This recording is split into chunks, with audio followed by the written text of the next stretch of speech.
Multi-exclusive dimensional being card with another exclusive.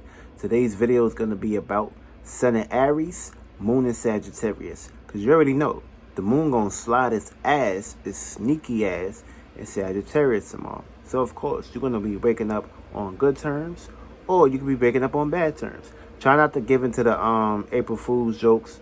A girl might call you, say, oh, I'm pregnant. Or your job might fuck around, play with you. You might have magic be practiced on you tomorrow. But of course, these things can put you in high spirits or low spirits. But understand that, of course, tomorrow will be Thursday. So you're going to be learning a whole lot of shit tomorrow. A whole lot of experiences tomorrow. And the moon going right into Sagittarius, which is Thursday, also Pisces day. Your ass can also be into an illusion too. So try not to put yourself in that blind, optimistic fate. Have a clear perspective. Of course, when you wake up, you want to wake up on the right side of the bed, not the wrong side of the bed. You want to make sure you're relapsing on things that truly matters, taking your personality, being selfish tomorrow. And of course, that's the whole purpose of the number one. The number one means represents self, personal issues, personal affairs. So of course, we're going to be reacting, responding to these energies. So of course, you're going to have Sagittarius here, which means good faith, good luck, good fortune. So of course, you need to figure out where you got the ninth house at in your perspective, or figure out where you got this at in your planets.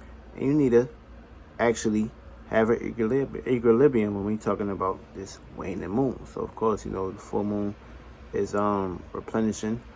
Mother is basically bringing home all the joyness. But of course, you can go to the extremes tomorrow by having the moon in Sagittarius, because you know it's actually exalted here. So that means it may go to the extremes when it comes to spirituality, when it comes to having optimistic faith, when it comes to preaching and teaching and things of that nature, or talking highly about principles and morals, and having luck, faith, fortune. Of course, keep that luck, but try not to go to the extremes with this, because when you overindulge, you create demons, you create desires. And of course, you create a little Nas. You don't want a little Nas on your hands. So let's get into these energies. So of course, we're gonna get into your rising sign. So when it comes to Sagittarius in the first house, you're gonna be pretty much going through personal experiences with your belief, your personality, your faith, your personality, and of course, your perspectives. Try not to go to the extremes. Try not to be too dogmatic, because you may get yourself into arguments, you may get yourself into circumstances, situations where you may have to rebel or oppose against conflict, or of course, debates. Try not to think about the past either, because thinking about the past can pretty much blur your vision and pretty much sidetrack you away from your true purpose. And of course, you have a gift here, you have a trine, so try not to overexhaust yourself, because you can have stomach problems. Because you're also dealing with the perspectives of also having chest issues too, and head issues. Try not to do that. When you got the ninth house and the second house, you're going to be pretty much reacting, responding to going through experiences with your values, things you value, people, places, and things you value. Try not to put yourself in a circumstance and situation of being too lazy, being too stagnated. Be open to all spectrums and have a key frame, a keen mind where you can pretty much work yourself around. And of course, everything will be alright. Try to put because you're gonna be pretty much valuing a whole lot of values when it comes to earth matters, materialistic things, and things of that nature. Don't put yourself into overindulge mode, because you may go to the extreme. You may overeat tomorrow, you may overexpress tomorrow, or you may put yourself in a circumstance situation being all over the place. Try to be very stable as possible tomorrow. When you got the ninth house and the third house, you're going to be going through experiences in your surroundings by people that you're familiar with, places that you're familiar with, and circumstances and situations to play out to these spectrums. Try not to take on too many information, and try not to put yourself in a circumstance situation of being all over the place tomorrow, because this can pretty much sidetrack you from what you need to be focusing on. So have clarity and be very stable, because being all over the place can only put you into circumstances, situations of being caught up. So you're going to be dealing with new experiences tomorrow with people that you familiar with, and places that you're familiar with. Try to be on the equilibrium, and everything will be right. Also, when you got the ninth house and the fourth house, you're going to be going to deep power and control issues when it comes to family matters, emotions, and private matters.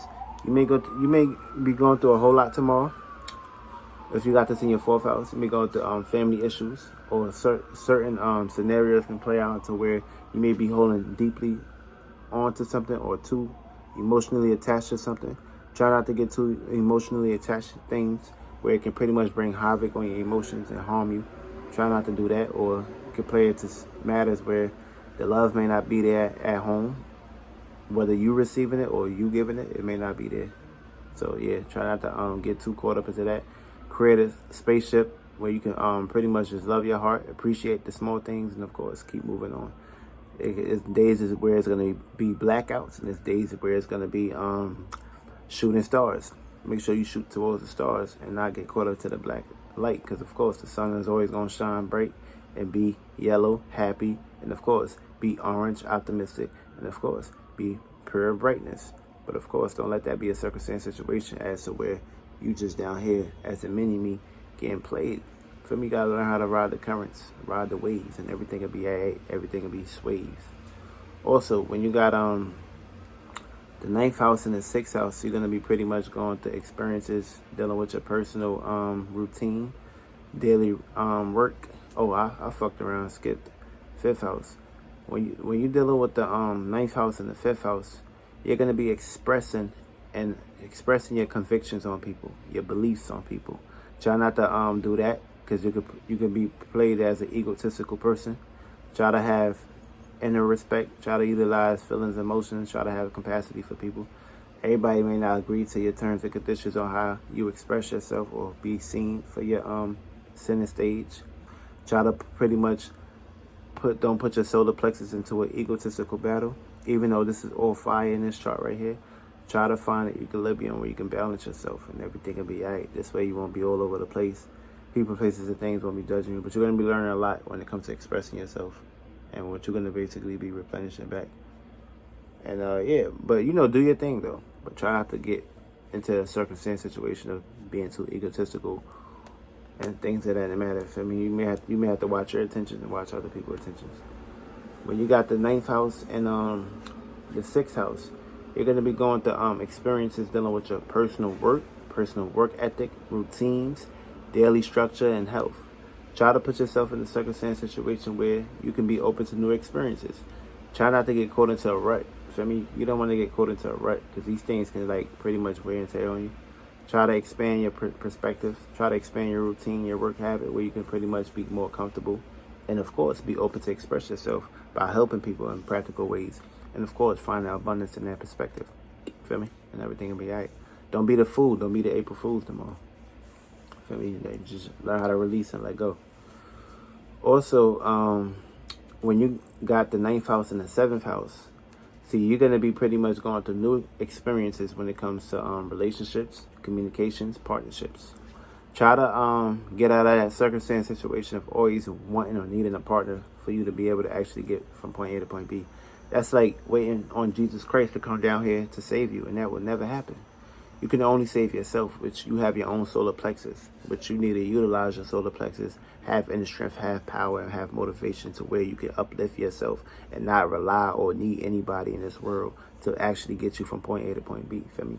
You may have to put yourself in a scenario where you have to have more faith within yourself, and of course, also set up a system where you don't need nobody to pretty much set convictions or set beliefs on you, or you need someone to pretty much actually be a crutch for you. That's not gonna work out. For me, try not to self-doubt yourself. Try not to pretty much utilize self-criticism. Nah, don't do that shit. Only self-criticize and punish the words and ideas and concepts that you're receiving of, oh, I need this partner. For me, try to block out that image. This way you can pretty much have equilibrium and balance, where you can work on yourself as to where you worked on yourself first, and then of course the second part of the line, you was able to actually relate this with somebody, and you ain't need their information, their insight, or their questions or answers for certain things. You wasn't too indecisive. You actually made your point, made your reference, and of course you went with the flow. That's how you go. Also, when you got the 9th house and the 8th house, I'm bugging. When you got the 9th house and the 9th house and the 8th house, you're gonna be pretty much be going, you're gonna be pretty much diving deep when it comes to your experiences, dealing with your desires, things that motivate you, things that get you going. You're gonna go to the extremes with these things too. You're gonna be pretty much be experiencing things that people may not be openly aware of. You're gonna be diving deep into things that people may not actually be consciously aware of or subconsciously aware of. And that's cool and everything, but of course, everything needs a practical plan. So don't self-doubt yourself. Don't self-courage yourself. Be open and be out there, because you never know how you're going to get witness, or how you can pretty much be a teacher into an aspect where you can inspire people on a certain level where you can express your openness and be able to actually dwell upon certain dimensions that other people are not able to access without staying in the logical mind. So yeah, your information, your energy is very useful, and it needs to be expressed no matter what the circumstance, situation. By you holding it in the dark, it won't be able to actually get light spread on it. It won't have to act. It won't get no fruit and labor spread it on it. So you got to put some water on that bitch, and everything will be alright.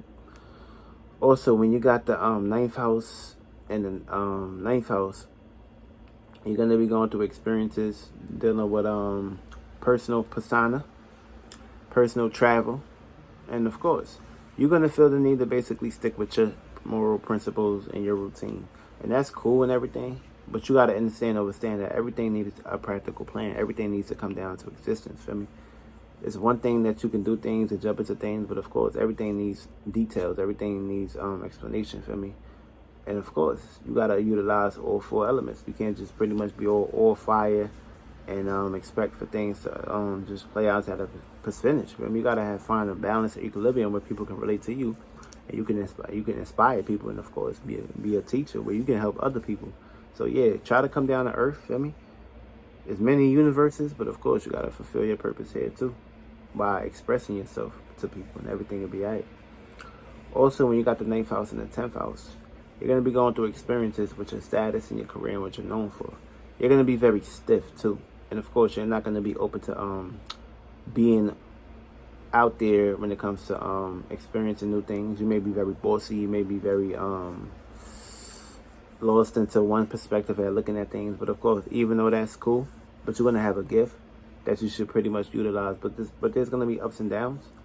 As long as you know how to move things around and try not to be a rock, try not to be stable, and try to be more, more new with how you express your ways of your status and your career and what you're known for. Everything will be all right for me.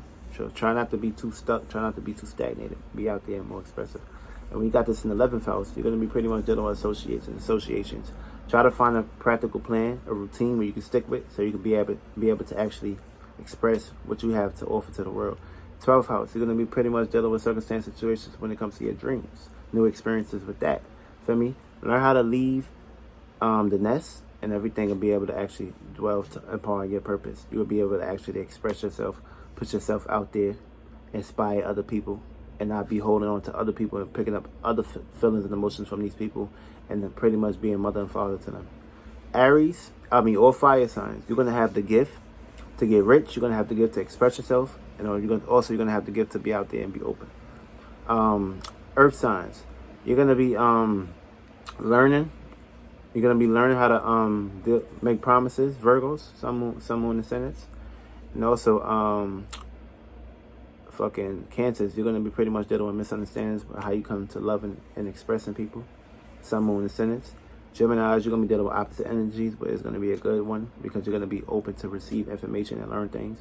Sun, moon, and ascendants. Tauruses, you're going to be pretty much dealing with misunderstandings when it comes to love matters and shit. You may not be too out there. It may be tensions, but of course, try not to overindulge and try to be more, you might go through financial issues or express financial issues.